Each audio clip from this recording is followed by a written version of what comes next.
baru, Kompes yang lama pensiun. Ikut Kompes. Oke. Karena ada pergantian Kompes, saya ingin kasih hadiah ke Kompes yang lama. Nanti Kompes yang baru datang ke ruangan nanti selesai kuliah, Kompes yang baru ke ruangan saya kasih hadiah juga. Ini khusus ini buku True Story. Kalau Anda ingin dapat bukunya bisa beli di Shopee. Harganya 125.000. Ya, kemudian isinya sosiologi agraria. Sosiologi agraria tapi dikemas di gaya novel drama Korea ya. Silakan Kompes yang lama.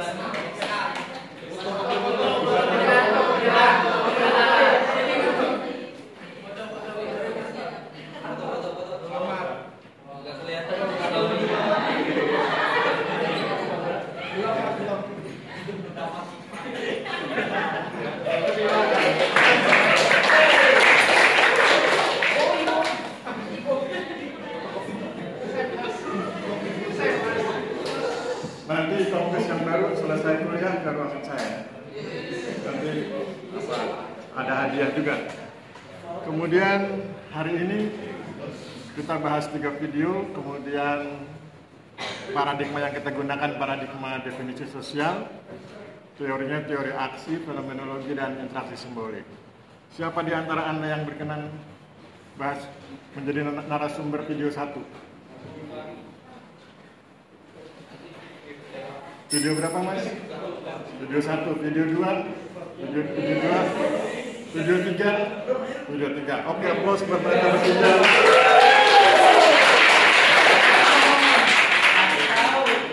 Oke ya, silakan Mas yang video 1.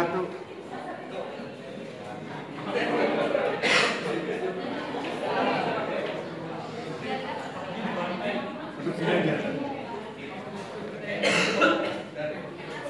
Oh, ini di sini.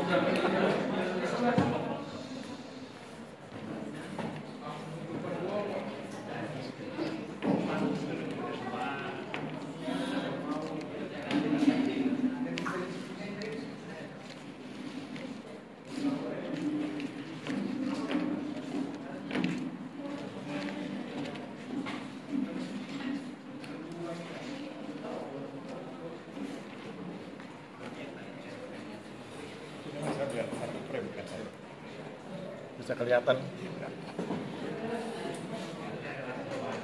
Oh, iya. Silakan Mas, perkenalkan diri kemudian presentasi. Kita dengarkan ya video 1. Assalamualaikum warahmatullahi wabarakatuh. Waalaikumsalam.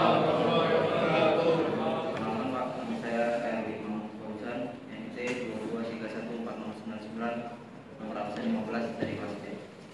Untuk video 1 tentang 5 poin grobogan. Yang pertama ada skenario pembuatan peta partisipatif Pak. Itu yang pertama, Kabupaten Grobogan telah mempersiapkan skenario pembuatan peta ini sejak tahun 2014. Dimulai dengan pembuatan peta dasar berbasis desa, atau kelurahan dilakukan bersama kepala desa dan masyarakat. Lalu pembuatan peta berbasis bidang tanah ini dilakukan pada tahun 2015 sampai dengan tahun 2017. Seiring berjalannya waktu Pak, pada tahun 2016 kantor pertanahan Grobogan meluncurkan peta tematik bidang tanah yang dilakukan pada tahun 2016 sampai dengan tahun 2020. Lalu pembuatan web GIS pada tahun 2017 sampai dengan tahun 2020. Lalu pada tahun itu pada tahun tersebut bisa terjadi overlap dikarenakan kegiatannya sama namun diletakkan di desa yang berbeda. Untuk poin yang kedua, partisipasi dalam pembuatan peta. Terdapat partisipasi aktif dalam berbagai pihak, termasuk pemerintah Kabupaten Grobogan, kantor pertanahan, pemerintah desa, pemerintah kelurahan, dan pihak swasta dalam kegiatan pembuatan peta partisipatif. Kantor pertanahan melakukan perencanaan, fasilitasi, pendampingan, kontrol, dan penyediaan anggaran. Untuk pemerintah kelurahan itu tugas menyediakan data informasi dan perencanaan. Untuk pemerintah desa itu tugas untuk penyediaan anggaran, menetapkan konsultan penyediaan peta, penyediaan data, informasi, anggaran, dan pelaksanaan waktu. Untuk poin ketiga, multi manfaat peta partisipasi. Peta partisipasi memiliki banyak manfaat seperti menjadi dasar sistem informasi desa kelurahan, mendukung sistem decision making, berpartisipasi ruang, dan digunakan dalam pengembangan wilayah serta penataan ruang dan tanah. Lalu poin keempat ada proses pembuatan peta tematik bidang tanah. Proses pembuatan peta tematik bidang tanah dimulai dari identifikasi pemilik tanah oleh perangkat desa, pengukuran dan penarikan batas oleh petugas kantor ketanahan, hingga penggunaan hasil ukuran untuk kepentingan kadastral. Lalu poin terakhir, poin kelima, yaitu promosi peta tematik bidang tanah. Kantor Pertanahan Kabupaten Grobogan melakukan berbagai promosi untuk meningkatkan pemahaman masyarakat tentang pentingnya peta tematik bidang tanah, termasuk sebagai basis decision support system dan untuk mendukung program pajak bumi dan bangunan.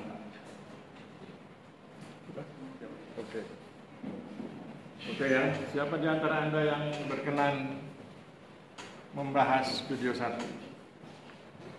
Kalau berkenan silakan duduk di depan, biar kita lebih intens. Yang lain nanti mohon memperhatikan ya. Yang lain yang tidak berkesempatan membahas, mohon memperhatikan bagaimana saya berinteraksi dengan pembahas. Silakan ada. Tadi yang narasumber tiga-tiganya laki-laki semua ya? Berarti pembahasnya? Taruni.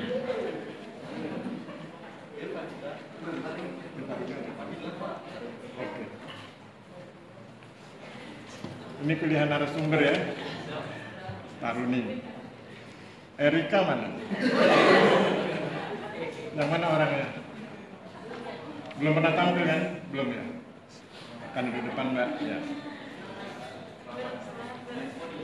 Silakan pegang aja nanti, barangkali diperlukan ya. Mbak Erika, apa isu yang menarik dari 5 poin itu yang mau Mbak Erika bahas? Apa itu? Yang keras suaranya ya, biar masuk ke sini. Nomor 4. Ya, apa isunya? Proses pembuatan peta tematik bidang tanah. Oke, itu isinya ya, kita kunci ya. Proses pembuatan PTBT, peta tematik bidang tanah. Kemudian saya minta Mbak Erika bedah dengan teori aksi. Teori aksi tahu? Teori aksi itu kekuatannya pada kesadaran. Kesadaran sebagai subjek dan kesadaran sebagai objek.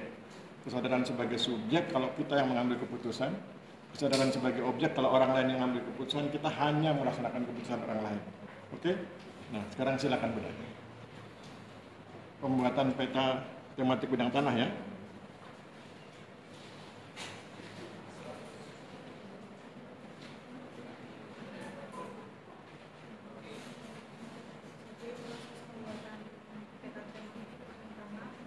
Yang bisa keras lagi nggak? Pernah ikut latihan militer nggak?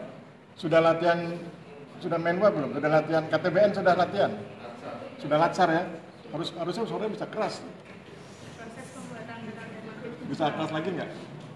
Itu sudah pol ya? Oke. Mudah-mudahan bisa masuk ya. Ya.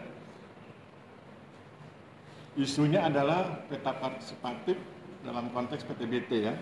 Peta tematik bidang tanah. Terus? Jadi yang perangkat desa mengumpulkan peta pemilu dengan bidang tanahnya dan mencatat lingkungan sosial online. Duanya. Oke, kalau gitu saya ulangi, berarti Mbak belum tahu caranya. Kalau Anda sekaligus buat semua ya, kalau Anda diminta membedah isu agraria dengan menggunakan teori sosiologi, langkah pertama yang dilakukan adalah tentukan para pihak. Tadi isunya adalah partisipasi masyarakat dalam pembuatan PTBT. Partisipasi masyarakat dalam pembuatan PTBT. Maka langkah pertama tentukan para pihak. Pihaknya siapa saja? Dalam konteks Grobogan, pihaknya minimal 3. Pertama, kantor pertanahan. Kedua, pihak swasta, perusahaan pemetaan yang menjadi konsultan. Kemudian masyarakat yang melakukan pemetaan. Itu nanti ada ketua RT, ketua RW, kepala dusun, kamituwo itu, dan lain-lain. Jadi ada 3 pihak. kantor pertanahan, perusahaan swasta, dan masyarakat. Oke. Sekarang pertanyaan berikutnya, karena kita akan beda dengan teori aksi, kapan masing-masing pihak itu berkesadaran subjektif, kapan berkesadaran objektif?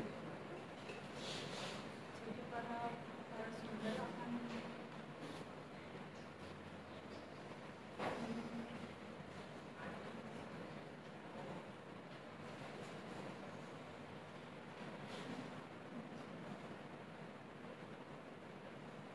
Bisa, kalau nggak bisa saya bantu. Lihat saya. Pertama, tentukan para pihak. Sudah ada 3 ya, kantor pertanahan, swasta, perusahaan swasta, kemudian masyarakat. Masing-masing pihak akan berkesadaran subjektif dan berkesadaran objektif. Sekarang kita bedah. Kantor pertanahan, kapan berkesadaran subjektif? Nggak kedengeran. sejak awal mau mendapatkan Bukan, kalau saya nanya kapan bukan berarti waktunya. Kalau saya nanya kapan, peristiwa apa yang menunjukkan bahwa dia berkesadaran subjektif. Kapannya orang sosiologi itu bukan waktu ya, bukan kapan dalam pengertian waktu, tapi kapan dalam pengertian peristiwa.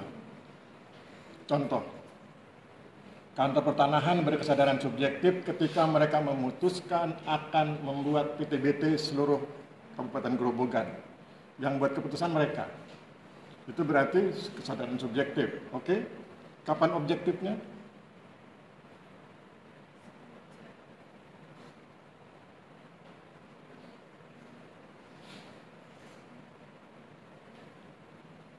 Kalau subjektif, dia mengambil keputusan karena dia berwenang, subjek. Kalau objektif, karena ada hal lain atau pihak lain yang mengambil keputusan, dia hanya mengikut. Maka, kapan objektifnya? Ketika kantor pertanahan mempertimbangkan segenap faktor yang ada di Kabupaten Grobogan. Mempertimbangkan segenap faktor. Segenap faktor itu menjadi penentu. Dan nanti kantor pertanahan mengambil keputusan berdasarkan itu. Apa segenap faktor itu? Faktor fisik, sosial, budaya, segala macam, termasuk peraturan perundangan yang berlaku. Oleh sebab itu maka, kalau ditanya kapan kantor pertanahan berkesadaran objektif, ketika kantor pertanahan mempertimbangkan segenap faktor yang ada di Kabupaten Grobogan dalam rangka melaksanakan keputusannya, itu kantor pertanahan melaksanakan pembuatan PTBT secara partisipatif, gitu ya. Ulang. jadi dari aksi itu untuk objektifnya ketika kantor pertanahan memutuskan untuk membuat peta tematik dan objektifnya ketika kantor pertanahan mulai mempertimbangkan pembuatan peta tematik. Oke lah.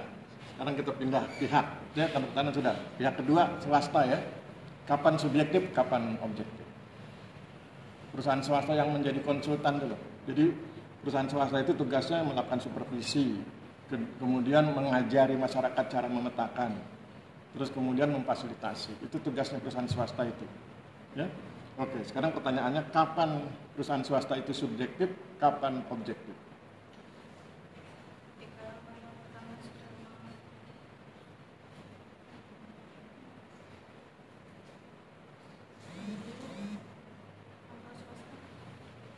Kapan subjektifnya? ketika kantor pertanahan sudah menyuruh kantor swasta untuk Kalau kantor pertanahan menyuruh, itu bukan subjektif. Subjektif itu harus dari yang bersangkutan.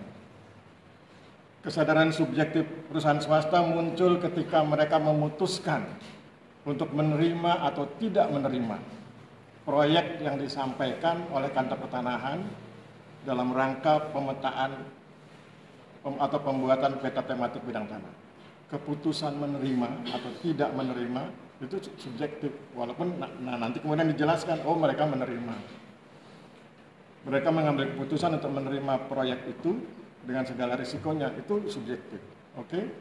Terus kemudian kapan objektifnya?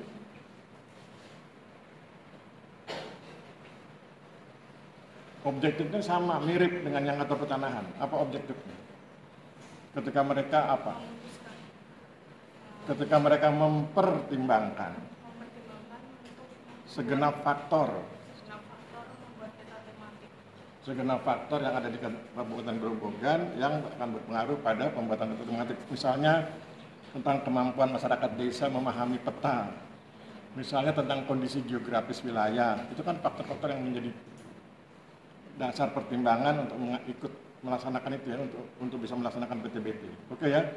Jadi kantor pertanahan sudah, kita teruskan. Terakhir masyarakat. Kapan masyarakat subjektif?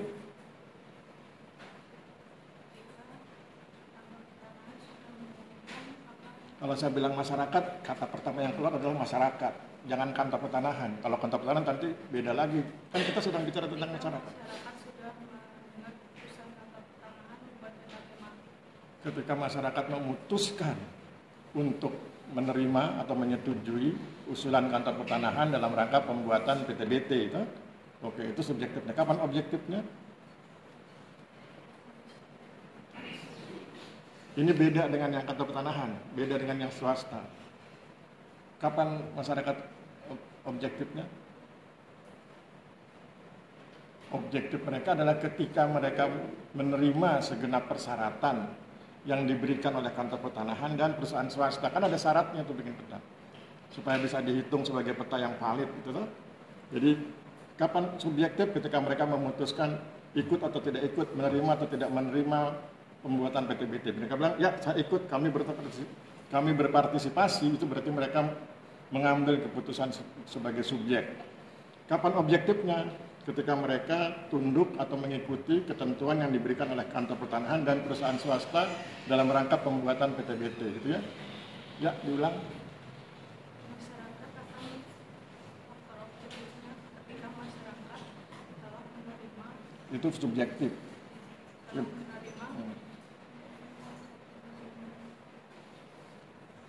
Oke, menerima, menyetujui untuk melakukan pembuatan peta tematik. Objektifnya untuk objektifnya. Jangan ketukar. masyarakat telah memenuhi syarat. Bukan telah memenuhi syarat. Masyarakat bersedia memenuhi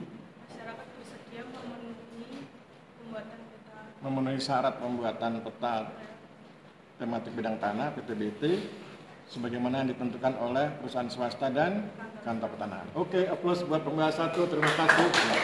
Silakan kembali ke tempat. Thank you, Mbak. Silakan narasumber di review. Kita dengarkan review dari narasumber 1. Untuk tidak dari yang tadi itu dia ada poin 4 yaitu proses pembuatan peta tematik bidang tanah. Itu sendiri ada 3 pihak, yaitu pertama ada kantor pertanahan, yang kedua ada swasta, ketiga ada masyarakat. Nah, jadi dari kepala RT maupun kepala dusun. Lalu untuk kesadaran subjektif dan objektif sendiri dari ketiga pihak tersebut, untuk kantor pertanahan berkesadaran subjektif pada saat ketika mereka menentukan pelaksanaan PTBT. Lalu untuk kesadaran objektifnya pada kantor pertanahan ketika mereka mempertimbangkan faktor-faktor yang ada di wilayah tersebut, yaitu faktor fisik, faktor sosial maupun faktor budaya. Selanjutnya ada pihak swasta. Untuk kesadaran subjektif dari pihak swasta sendiri, ketika mereka memutuskan untuk menerima atau tidak menerima dengan segala risikonya, Pak. Lalu kesadaran objektif dari pihak swasta sendiri itu pada saat mempertimbangkan faktor-faktor yaitu kemampuan masyarakat dalam membaca peta dan faktor wilayah.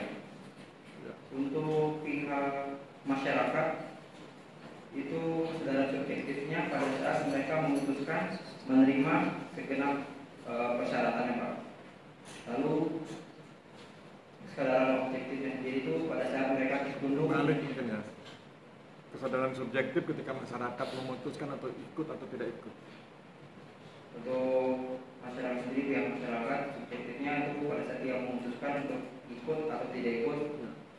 Dan untuk objektifnya itu tunduk, mengikuti, memutuskan menerima persyaratan dari pembuatan peta tersebut, Pak. Yang ditetapkan oleh kantor pertanahan dan swasta. Oke, aplaus buat narasumber 1. Terima kasih. Thank you. Oke, narasumber 2. Ya, silakan. Narasumber 2.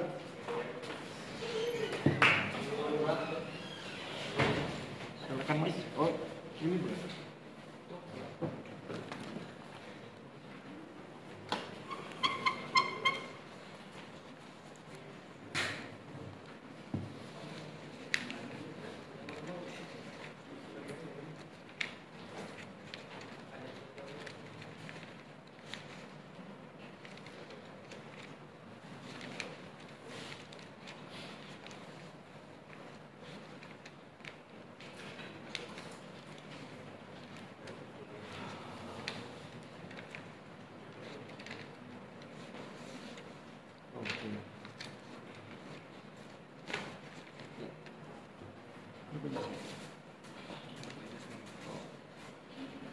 Kita dengarkan narasumber 2 ya. Perkenalkan diri, kemudian presentasi. Assalamualaikum warahmatullahi wabarakatuh. Waalaikumsalam warahmatullahi wabarakatuh. Perkenalkan, nama saya Brahma Firdaus Fajar, NIT 223196 dari kelas B.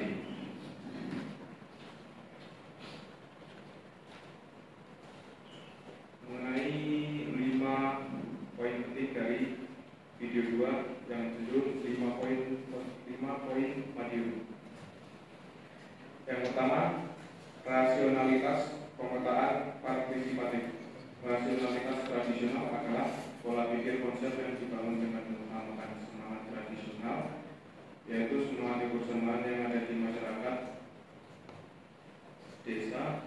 Dalam konteks ini, pemetaan partisipatif dilakukan melalui berbagai kerja sama para pihak di desa setempat yang melakukan delineasi bidang tanah di atas peta kerja IPPT partisipatif berupa CSRT.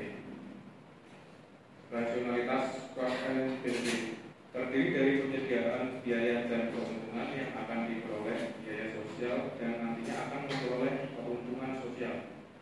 Biaya ekonomi akan memperoleh keuntungan ekonomi dan biaya teknis akan memperoleh keuntungan teknis.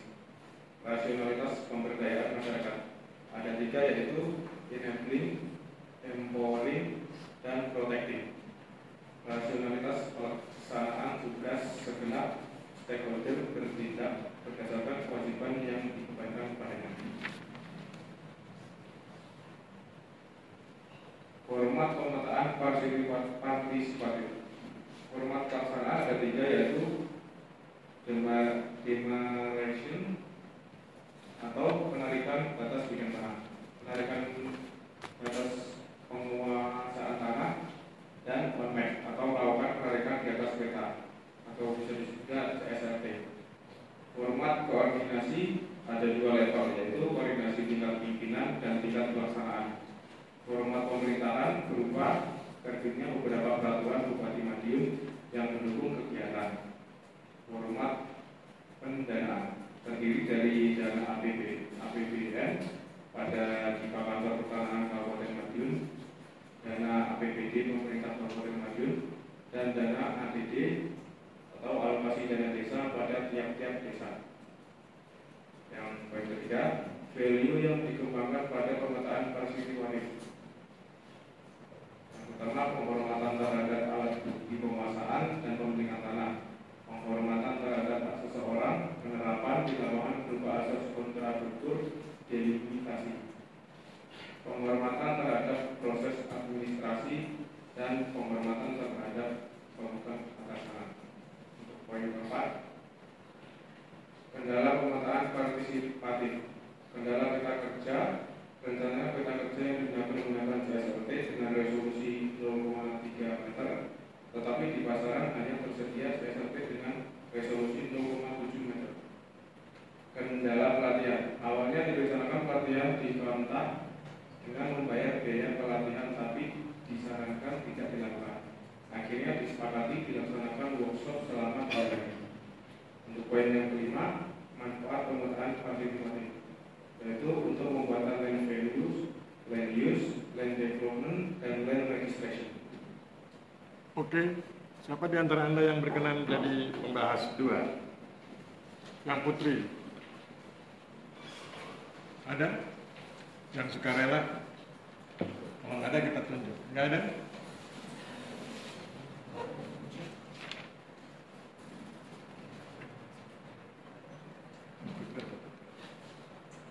Oke. Ini pilihan narasumber ya. Yang mana orangnya ini? Ulfatun Sakia. Mana orangnya? Oh itu. Oke. Silakan Mbak.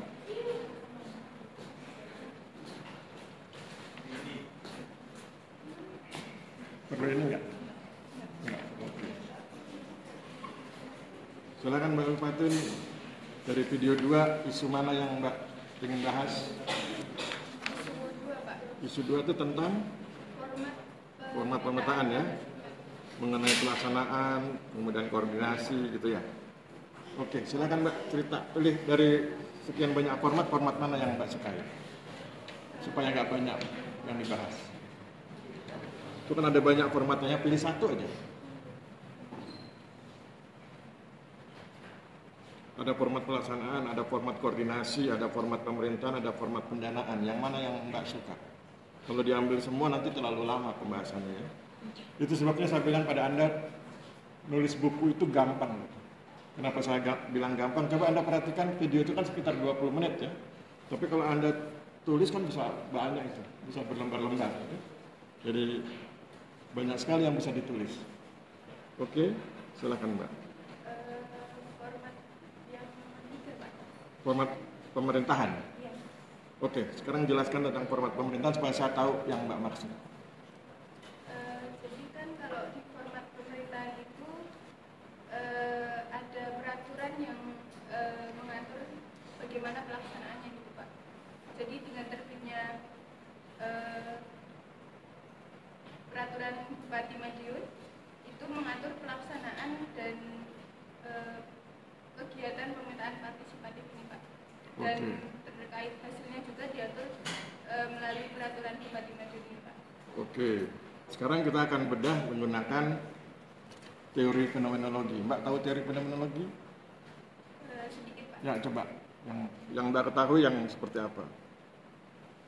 Teori fenomenologi itu adalah teori yang melihat gejala dalam konteks norma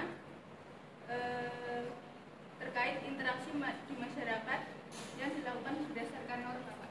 Ya, saya tambahkan sedikit. Jadi, kalau kita gunakan teori fenomenologi, kita fokusnya pada norma. Norma itu banyak, ya, karena banyak kita pilih satu lah misalnya norma sosial. Norma sosial itu mengatur pola interaksi antar para pihak. Kemudian pola interaksi itu diatur berdasarkan pemaknaan.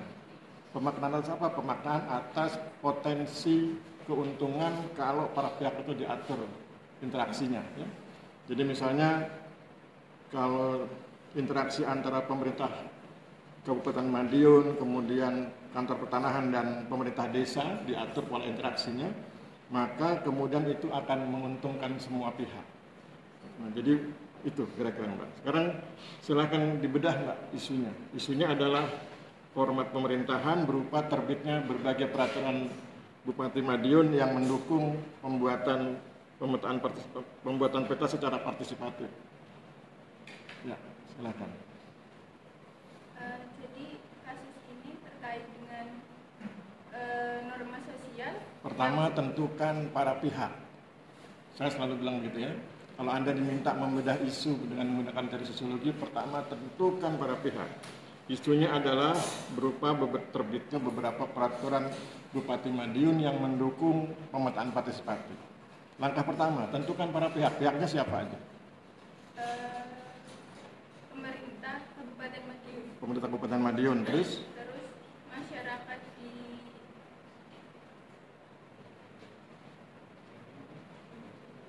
Madiun Pak. ya masyarakat desa lah, karena kan nanti levelnya desa ini, skalanya desa loh. Masyarakat desa, terus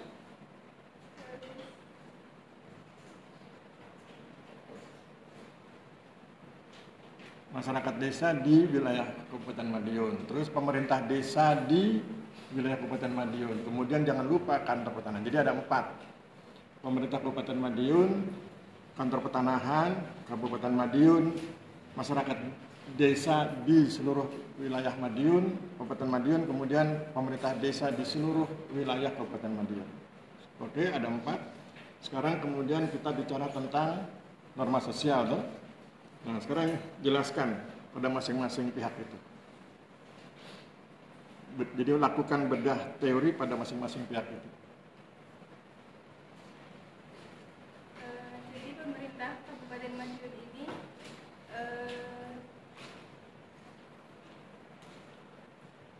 dia bertindak sebagai pihak yang menjalankan ya Pak, menerbitkan peraturan dan dilaksanakan oleh masyarakat dan pemerintah desa, terus bersama dengan kantor pertanahan. Bicaranya norma. Jadi bicaranya norma. Jadi seluruh pihak ini dari yang tadi saya bilang 4 itu berinteraksi dengan mengacu pada norma sosial yang berlaku. Norma sosial itu dibangun agar kegiatan ini menjadi lancar gitu. Nah, pertanyaan berikutnya, norma sosial yang bagaimana yang bisa memperlancar kegiatan 4 pihak ini? Jadi nanti kalau ujian, kalau misalnya pertanyaannya seperti itu, pertama Anda bilang pembuatan peta secara partisipatif di Kabupaten Madiun dilakukan oleh 4 pihak. 1. Pemerintah Kabupaten Madiun. 2. Kantor Pertanahan Kabupaten Madiun. 3. Masyarakat desa di seluruh wilayah Kabupaten Madiun. 4. Pemerintah desa di seluruh wilayah Kabupaten Madiun. Kemudian Anda jelaskan bahwa isu ini akan dibedah dengan menggunakan teori fenomenologi. Sehingga kemudian isu ini akan dibedah berdasarkan norma. Artinya akan dirumuskan atau akan dijelaskan norma yang berlaku, norma sosial yang berlaku yang mampu mengikat keempat pihak ini sehingga keempat pihak ini dapat bersinergi dalam rangka menjalankan peran dan fungsinya masing-masing untuk kelancaran pembuatan peta secara partisipatif. Nah, sekarang pertanyaan menariknya yang harus Mbak pikirkan, norma apa? Mungkin norma hukum, Pak? Enggak, kita udah bilang norma sosial kok. Kita sudah putuskan norma sosial. Kalau saya bilang norma apa, artinya norma sosial yang bagaimana gitu. Kita sudah putuskan norma sosial kan, tadi kita singkirkan norma yang lain. Nah, norma sosial yang bagaimana yang bisa mengikat 4 pihak ini agar bisa memperlancar kegiatan pemetaan partisipatif.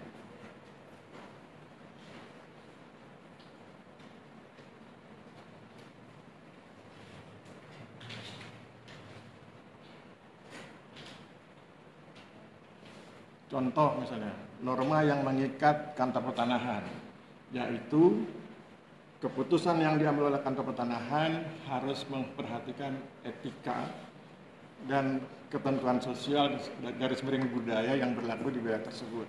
Misalnya, kalau ingin diterapkan di level desa, petugas kantor pertanahan harus datang dulu ke kecamatan, pertama ke kabupaten minta restu, minta izin, kemudian ke kecamatan, kemudian ke pemerintah desa, baru kemudian ke desa, baru kemudian bikin pelatihan. Itu kan norma sosial, ya, tata krama, etika untuk kemudian mereka bisa melaksanakan kegiatan. Itu di kantor pertanahan. Bagaimana dengan di pemerintah Kabupaten Madiun? Itu tadi contoh di kantor pertanahan. Sekarang norma apa yang mengikat pemerintah Kabupaten Madiun agar pemetaan partisipatifnya berjalan lancar?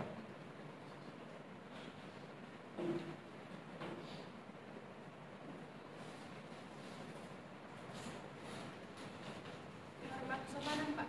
Ya, coba jelaskan. Jadi di dalam pelaksanaan kegiatan ini Kabupaten Madiun mempertimbangkan bagaimana alur supaya kegiatan ini bisa diterima oleh masyarakat dan dilaksanakan oleh beberapa pihak yang terkait ini, Pak. Ya. Seperti kantor pertanahan, masyarakat desa dan pemerintah desa itu bisa bersatu untuk melaksanakan kegiatan ini, Pak. Oke, jadi pemerintah Kabupaten Madiun itu etikanya dalam konteks norma sosial dia melakukan hubungan koordinasi, relasi koordinasi, hubungan koordinasi dengan kantor pertanahan. Karena itu kan instansi vertikal, jadi sifatnya koordinatif.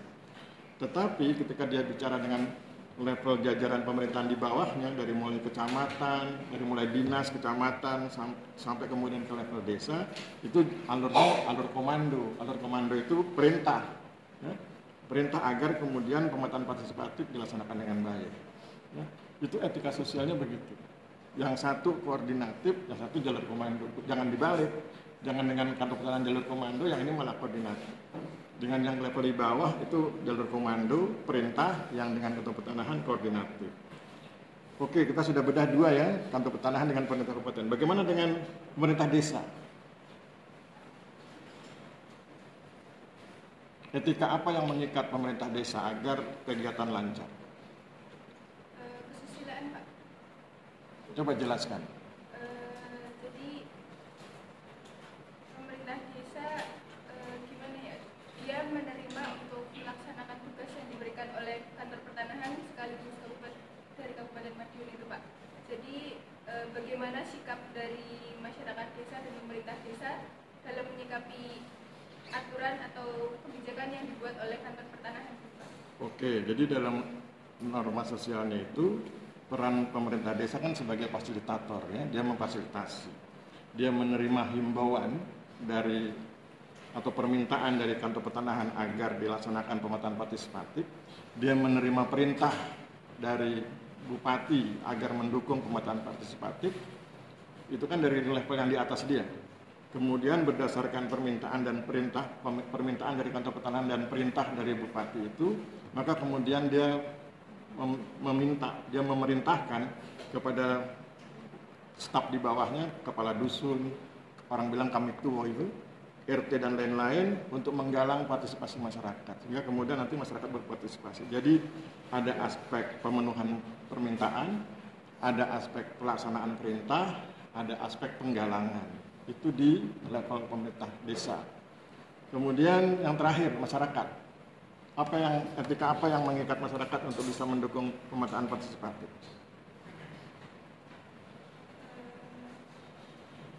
Itu kan ujung tombaknya itu. Dia dapat perintah dari semua arah itu.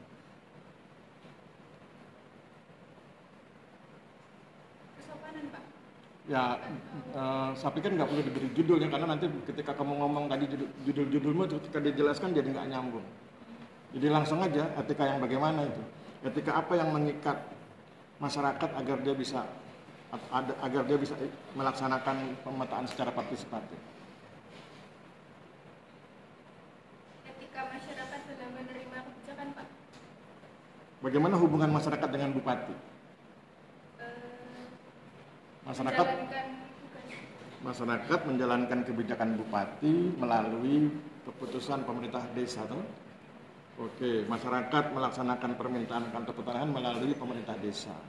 Kemudian masyarakat juga mendapat arahan dari pamong desa, kamituwo dan lain-lain itu. Kemudian berdasarkan itu dan untuk kepentingannya masyarakat kemudian berpartisipasi dalam kegiatan pemetaan secara partisipatif, gitu ya. Oke, saya pikir cukup ya. Aplaus buat pembahas 2, terima kasih. Silakan kembali ke tempat. Ya, jadi yang harus dipahami, bedah dulu, bedah pihaknya, kemudian masukkan substansinya ke dalam isu. Silakan, Mas. Kita dengarkan reviewnya, mungkin lebih bagus dari yang kita dengarkan tadi. Review mengenai saudara Bapak tadi, saudara Bapak itu yang isinya adalah berupa terbitnya peraturan Bupati Madiun yang mendukung pembuatan peta partisipatif menggunakan dorongan sosial, yang ada 4 pihak yang ada di dalam itu. Yang pertama adalah pemerintah Kabupaten Madiun, yang kedua masyarakat desa di seluruh wilayah Madiun, dan yang ketiga pemerintah desa Madiun, dan keempat kantor pertanahan Madiun. Untuk yang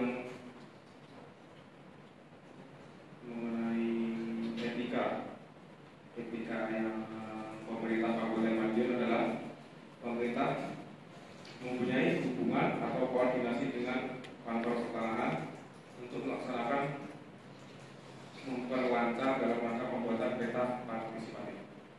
Dan yang kedua, masyarakat desa di seluruh wilayah Madiun, yaitu melaksanakan kebijakan melalui pemerintah desa dan berpartisipasi untuk melancarkan pembuatan peta partisipatif.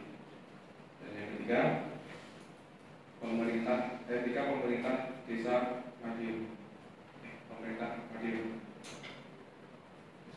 yaitu sebagai fasilitator agar mendukung pembuatan peta partisipatif dengan aspek pelaksanaan atau penggalangan. Dan yang terakhir kantor pertanahan Madiun, yaitu etika keputusan harus memperhatikan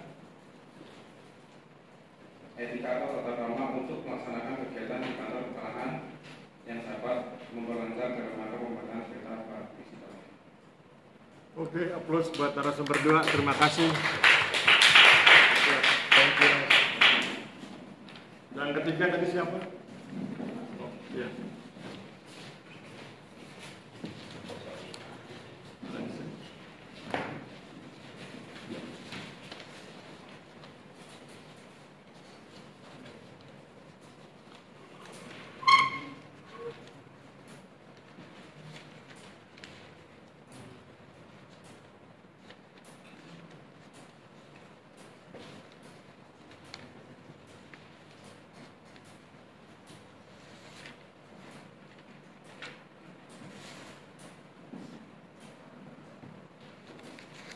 Ya, kita dengarkan, silakan narasumber 3.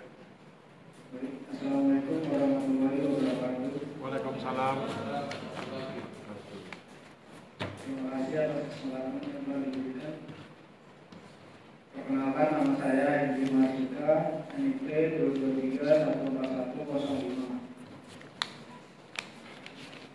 Di sini saya menjelaskan dari video 3, yaitu 5 poin Ponorogo. Ada 5 poin dari video ini. Yang pertama yaitu tentang traumatika pertanahan, yang kedua indikasi traumatika pertanahan, yang ketiga restorasi peran aktor pertanahan, keempat skenario yang dijalankan, dan yang kelima aktor pertanahan. Poin yang pertama yaitu traumatika pertanahan. Masyarakat Desa Polorejo, Kecamatan Babadan, Kabupaten Ponorogo mengalami trauma pada tahun 2008 ketika mereka gagal melakukan sertifikasi secara massal oleh individu yang mereka percaya. Yang kedua yaitu implikasi traumatika pertanahan.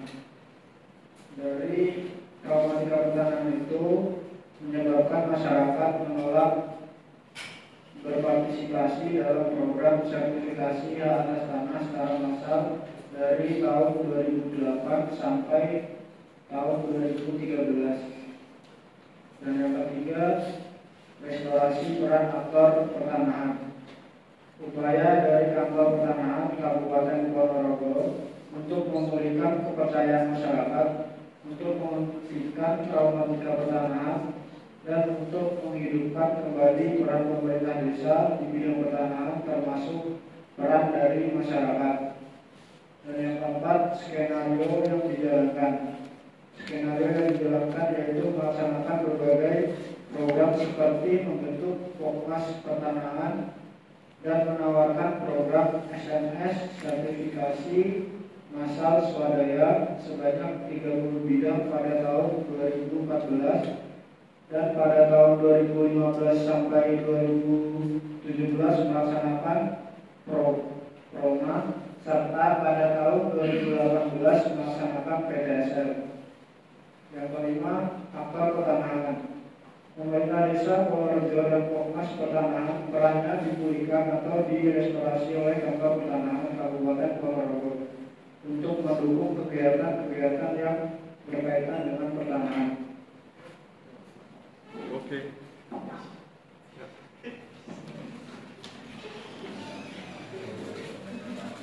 Oke ya.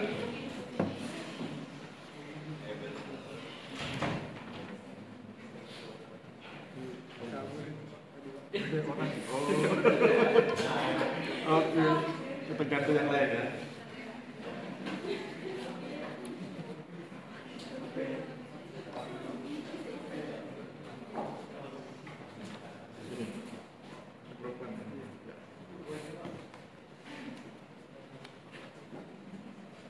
Naswa mana Naswa? Naswa Melani Putri. Oke, silakan Mbak.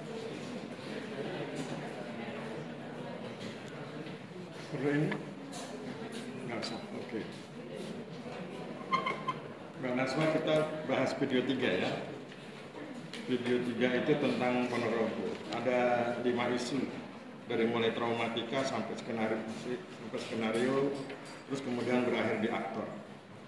Yang mana yang Mbak suka? Isu yang mana? Yang 3 Pak, yang restorasi peran aktor. Oh, restorasi peran aktor pertanahan. Oke. Cerita Mbak yang Mbak tahu tentang restorasi peran aktor pertanahan. Apa yang Mbak ketahui tentang restorasi peran aktor pertanahan?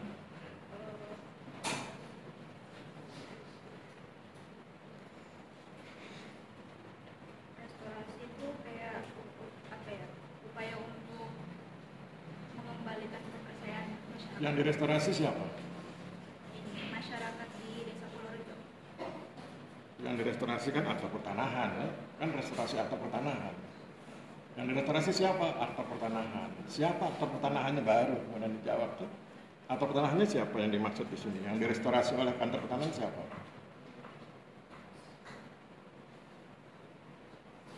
Restorasi Tadi udah dijawab masyarakat, ya? Restorasi aktor pertanahan yang direstorasi aktor pertanahannya siapa? Masyarakat, ya? Tapi nanti kemudian masyarakatnya itu dikelompokkan, jadi kemudian jadi kelompok masyarakat, gitu ya. Jadi kan ini sebetulnya bicara tentang bagaimana kantor pertanahan itu membuat masyarakat tidak lagi trauma dengan nanti salah satu poinnya adalah membentuk Pokmas, ya, gitu. Oke, itu restorasi peran aktor pertanahan isunya. Jadi di situ nanti ada kantor pertanahan, ada Pokmas, ada masyarakat, ada 3 pihaknya. Kemudian kita akan bedah dengan menggunakan teori interaksi simbolik. Mbak tahu nggak teori interaksi simbolik? bagaimana segala sesuatu Oke, kalau gitu langsung masuk. Pihaknya sudah kita bedah ya. Sudah kita bedah tadi ada 3. Kantor pertanahan, Pokmas, dan masyarakat. Bagaimana, ini kan kita sedang bicara restorasi ya. Bagaimana kantor pertanahan memaknai restorasi, bagaimana Pokmas memaknai restorasi, dan bagaimana masyarakat memaknai restorasi. Restorasi pertanahan, restorasi aktor pertanahan.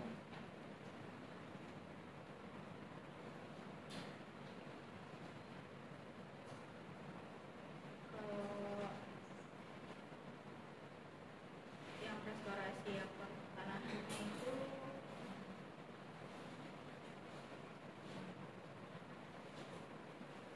Jadi nanti kalau ujian jawabannya begini, kalau ditanya tentang makna tuh, restorasi akta pertanahan dimaknai oleh kantor pertanahan sebagai berikut. Tuh, apa?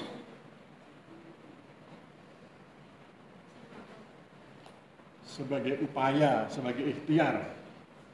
Ikhtiar untuk menggalang partisipasi masyarakat. Jadi itu upaya untuk menggalang partisipasi masyarakat.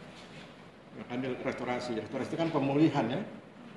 Yang direstorasi apanya? Peran masyarakat.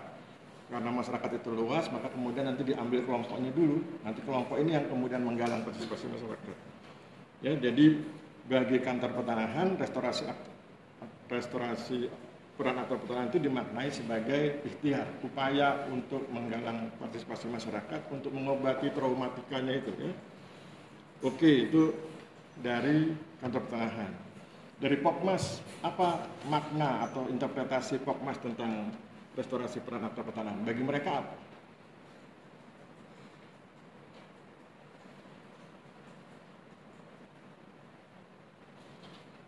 Kalau bagi kantor pertanahan ikhtiar, kalau bagi Pokmas, kan nanti dia itu diajari, begini loh bikin sertifikat, prosedurnya bla bla bla. Kemudian begini loh cara berkomunikasi dengan masyarakat, diajari cara bikin sertifikat, diajari cara berkomunikasi dengan masyarakat.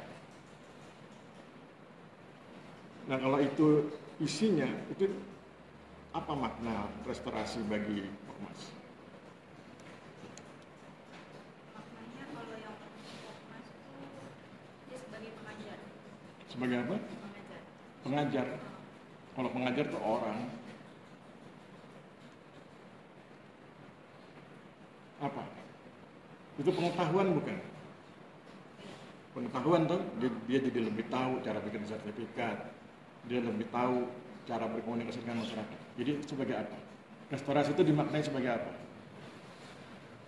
Sebagai pengetahuan.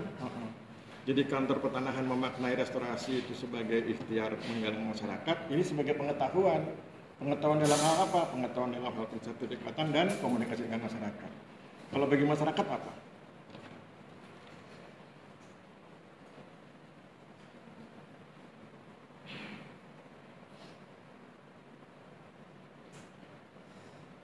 Nanti kan masyarakat sesudah dikasih beberapa kegiatan akhirnya percaya. Bagi masyarakat apa? Mengembalikan rasa percaya. Instrumen untuk mengobati traumatika. Kan dia punya masalah di traumatika kan? Jadi bagi masyarakat restorasi peranakan pertanahan itu dimaknai sebagai instrumen untuk mengobati traumatika pertanahan. Jadi saya ulang ya. Jadi bagi kantor pertanahan restorasi itu dimaknai sebagai ikhtiar, sebagai upaya untuk menggalang masyarakat. Bagi Pokmas dianggap sebagai pengetahuan tentang tata cara sertifikasi dan tata cara berkomunikasi. Bagi masyarakat dimaknai sebagai instrumen untuk mengobati, instrumen itu alat ya, instrumen untuk mengobati traumatika pertanahan yang selama ini mereka alami atau mereka idap sejak 2008 sampai 2013. Gitu ya. Oke Mbak, thank you. Applause buat pembahas 3. Terima kasih. Silakan kembali ke tempat. Sekarang kita dengarkan review dari narasumber 3. Terima kasih atas opini dari mana yang dipilih dari 5 poin ini, yaitu isu ketiga tentang restorasi peran aktor pertanahan. Dengan dibahas dengan teori interaksi simbolik yang berarti makna. Yang direstorasi aktor pertanahan dimaknai dari restorasi kantor pertanahan, Pokmas dan masyarakat. Dari kantor pertanahan, restorasi dimaknai sebagai upaya atau ikhtiar untuk menggalang partisipasi masyarakat. Yang direstorasi yaitu peran masyarakat. Yang kedua, Pokmas, yaitu dengan sebagai pengetahuan dalam hal sertifikatan tata cara dalam mengajari masyarakat. Dan yang ketiga yaitu masyarakat sebagai instrumen untuk mengobati traumatika pertanahan dengan restorasinya. Oke, applause buat narasumber 3. Terima kasih. Ya, thank you. Yo. Sekarang mari kita buka WA group kita, WA group kelas D ya. Yang tadi foto tolong kirimkan fotonya ke WA group ya, saya pengen lihat wajah mantan Komkes. Tapi nanti. Sekarang juga boleh, tapi yuk kita lihat PowerPoint-nya. PowerPoint yang ke-6, pertemuan 6.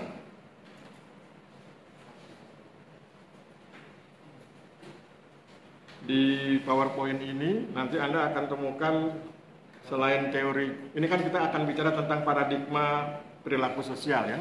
Kita bicara tentang paradigma perilaku sosial. Selama ini kan saya bilang paradigma perilaku sosial itu teorinya 2. Teori perilaku sosial dan teori pertukaran sosial. Tetapi di slide ini nanti akan ada tambahan teori, yaitu teori pilihan rasional. Oke, nanti kita bahas. Jadi seperti yang kemarin di paradigma fakta sosial kan juga ada tambahan teori neofungsional ya. Sekarang kita mulai dulu di teori perilaku sosial. Slide ketiga. Kalau di PowerPoint-nya itu tulisannya hanya teori perilaku, tapi kalau pengen lengkap jadi teori perilaku sosial ya. Slide 3. Saya selalu bilang kepada Anda bahwa teori perilaku sosial itu kekuatannya pada kemampuan mengenali perilaku seseorang saat ini yang akan berdampak pada perilakunya di masa depan dalam konteks semakin maju, semakin baik atau semakin sejahtera. Jadi perilaku hari ini akan mempengaruhi perilaku seseorang di masa depan. Mari kita lihat, itu kan yang saya sampaikan secara lisan itu adalah cara saya memudahkan mengingat, ya. Memudahkan buat kita untuk mengingat dan memahami teori perilaku. Nah, sedangkan di slide ini detailnya ya. Mari kita lihat teori perilaku slide ketiga. Perilaku seseorang para pihak saat ini akan membawa suatu akibat baginya di masa yang akan datang. Jadi semua orang menyadari itu. Kemudian berdasarkan hal-hal yang diperolehnya pada saat ini dapat diramalkan perilaku seseorang di masa yang akan datang. Masih cocok dengan yang kita diskusikan ya. Konsep dasarnya adalah adanya reward and punishment, ganjaran dan hukuman yang dapat mengakibatkan seseorang mengulangi atau tidak mengulangi perilakunya. Maka ada hubungan sebab akibat antara reward and punishment dengan perilaku seseorang. Jadi itu yang sering kita bahas di kesempatan itu. Kemudian sekarang kita lihat teori pertukaran sosial di slide ke-6. Teori pertukaran sosial saya selalu bilang pada Anda kekuatannya pada reward and punishment. Ya, kalau reward maka dia akan kerjakan, kalau punishment dia tidak akan kerjakan. Itu bahasa gampangnya untuk mengingat teori pertukaran sosial. Bahasa detailnya ada di slide ke-6. Suatu tindakan dilakukan bila mendapat reward atau ganjaran, atau benefit, atau manfaat, atau keuntungan. Suatu tindakan tidak akan dilakukan bila memperoleh punishment, sanksi, atau hukuman. Pertukaran tindakan terjadi saat multi pihak melakukan interaksi. Keberlanjutan tindakan akan terjadi bila memberi reward atau benefit pada multi pihak. Jadi di teori pertukaran sosial ini yang harus pemahaman berikut yang harus Anda tambahkan adalah, selama ini kan kita selalu bilang teori pertukaran sosial itu kekuatannya pada reward and punishment. Masyarakat atau pihak akan mengerjakan sesuatu kalau dapat reward dan tidak mengerjakan sesuatu kalau dapat punishment. Nah, itu dalam konteks sepihak. Tapi kalau konteksnya adalah berbagai pihak, maka berbagai pihak itu akan berinteraksi. Misalnya ada dua pihak itu akan berinteraksi. Nah, kemudian reward and punishment-nya itu saling dipertukarkan. Dalam pengertian apa saling dipertukarkan? Misalnya begini, saya dengan mantan Pemkes, kalau dia mengerjakan sesuatu yang memberi reward pada saya, pekerjaan yang dilakukan menguntungkan saya, maka saya akan berikan dia kegiatan saya yang juga menguntungkan dia. Jadi kalau dia memberi reward, saya beri reward. Kalau dia memberi punishment, kerugian, saya akan memberikan tindakan yang juga merugikan dia. Itu timbal balik ya. Itu makanya kemudian disebut sebagai teori pertukaran sosial. Itulah kemudian yang membedakan teori pertukaran sosial dengan teori perilaku sosial. Teori sama-sama ada reward and punishment, tapi kalau teori perilaku sosial fokus pada perilakunya. Bahwa perilaku hari ini akan mempengaruhi perilaku di masa depan. Sedangkan teori pertukaran sosial fokus bukan hanya pada perilakunya, tetapi bagaimana perilaku itu dipertukarkan. Kalau Anda mengerjakan kebaikan, saya akan ikut mengerjakan kebaikan. Kalau Anda mengerjakan kebaikan dan itu menguntungkan saya juga akan mengerjakan kebaikan yang menguntungkan dia. Begitu ya? Contoh, saya punya tanah di Maluku. Kalau yang mengerjakan tanah di Maluku, di tanah saya itu kemudian bekerja baik dan menghasilkan keuntungan, maka saya akan tambahkan honornya. Gitu ya? Itu kan dua perilaku yang saling dipertukarkan. Ya, perilaku saya dengan perilaku orang yang menggarap tanah saya di Maluku, gitu ya. Itu tentang teori pertukaran sosial. Nah, sekarang saya ingin tunjukkan pada Anda satu lagi teori tambahan sehingga nanti Anda paham bahwa sesungguhnya teori sosiologi itu ada 9. Kenapa selama ini Pak Aris cuma ngomong 7? Yang 2 itu saya simpan dulu supaya kemudian tidak terlalu banyak beban yang Anda hafal atau yang Anda ingat ya. 7 dulu, nanti kalau 7 sudah ingat baru kita masukkan jadi 9. Yang terakhir adalah teori pilihan rasional. Nah, saya tidak akan bacakan teksnya di slide ke-13, tapi saya akan langsung perlihatkan atau bahas slide yang di slide ke-14, di skemanya itu, di gambarnya ya. Teori pilihan rasional. Jadi, teori pilihan rasional itu bicara tentang aktor itu artinya para pihak. Makanya saya selalu bilang bedah para pihak.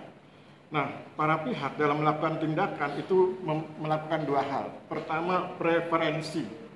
Preferensi itu prioritas. Setiap kita kalau mengerjakan sesuatu pasti berdasarkan prioritas. Contoh, Anda misalnya, Anda kan punya prioritas. Tidur siang misalnya, tidur siang itu prioritas keempat Pak Aris. Belajar prioritas keberapa? Belajar prioritas ke-18. Oke? tidur siang prioritas keempat, seandainya diberi nomor, tidur siang prioritas keempat, belajar prioritas ke-18. Berarti kan kalau ada pilihan dua itu, Anda pilih tidur siang dulu daripada belajar kan? Oke, itu preferensi namanya, prioritas. Kemudian selain preferensi, Anda punya ekspektasi. Ekspektasinya apa? Ekspektasinya adalah agar mendapatkan manfaat. Ya, agar mendapatkan manfaat. Maka kemudian berikutnya bangun sebuah logika, rasionalitas yang menghubungkan preferensi Anda dengan ekspektasi Anda. Mari kita bahas, mari kita jelaskan rasionalitasnya. Pak Aris, bagi kami, para mahasiswa, tidur siang itu lebih utama daripada belajar. Kenapa? Agar kami mendapat manfaat. Bagaimana caranya? Daripada kami belajar ngantuk karena belum tidur siang, kan susah ngingetnya Pak Aris. Lebih baik kami tidur siang dulu. Sudah tidur siang baru kami belajar, sehingga lebih mudah mendapatkan pengetahuan, sehingga lebih bermanfaat. Nanti di muaranya di yang poin yang di bawah itu, lihat Anda skemanya ya, yang bawah itu, maksimalisasi keuntungan. Sehingga nanti nilai kami lebih bagus Pak Aris dibanding kalau kami nggak tidur siang.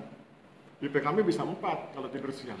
IP kami 2, Pak Aris kalau nggak tidur siang. Nah, kalau gitu tidur siang sebanyak-banyaknya gitu ya. Begitu, jadi itu rasionalitas. Itu cara Anda menjelaskan isu kalau nanti Anda menggunakan teori pilihan rasional. Isu pertahanan juga gitu, PTSL misalnya. Nanti tinggal dilihat PTSL itu tahapannya apa saja, mana yang urutan pertama, mana yang urutan berikutnya. Kenapa urutan diletakkan di situ, itu kemudian buat ekspektasinya, kemudian maksimalisasi keuntungan, gitu ya. Nah, saya ingin kemudian tunjukkan bagaimana positioning 3 teori itu. Kalau kemarin kan di paradigma fakta sosial positioningnya jelas ya, di paradigma fakta sosial, teori struktural fungsional itu di sebelah sini, kemudian teori konflik di sebelah sini. Ini sinergi, ini konflik. Di mana teori neofungsional? Di tengah Pak Aris. Kenapa di tengah? Orang yang awalnya bersinergi, kalau terlalu serius, tegang, menimbulkan ketegangan, ada provokasi, maka kemudian jadi konflik. Maka teori neofungsional kan bahasnya tentang ketegangan dan provokasi. Dia di tengah. Sekarang bagaimana positioning teori pilihan rasional? Teori pilihan rasional bukan di tengah antara teori perilaku dan teori pertukaran sosial, tapi di sebelah teori pertukaran sosial. Jadi di sini teori perilaku, di sini teori pertukaran sosial, di sini teori pilihan rasional. Ya, pertama perilakunya dulu dibahas, perilaku itu dipertukarkan, kemudian perilaku itu dijelaskan rasionalitasnya dalam rangka mendapatkan keuntungan maksimal. Jadi teori perilaku sosial, teori pertukaran sosial, dan teori pilihan rasional. Itu positioning, posisi dari masing-masing teori di dalam paradigma perilaku sosial. Itu slide ke-14. Slide ke-15, terima kasih. Berarti sudah selesai. Sebelum kita bubar, siapa di antara Anda yang ingin menyampaikan pendapat, komentar, bertanya, silakan. Sekarang baru jam 14.23. Belum tidur siang kan? Oh, sudah lewat. Ya, siapa yang mau bertanya, komentar? Ada? Nggak ada? Kalau nggak ada kita tutup ya. Kita tutup. Dan tadi saya minta yang tadi foto tolong masukkan ke WA group ya. Oke, saya tutup, kita akhiri. Wabillahi taufiq wal hidayah. Wassalamualaikum warahmatullahi wabarakatuh. Salam sejahtera buat kita semua. Terima kasih dan selamat siang.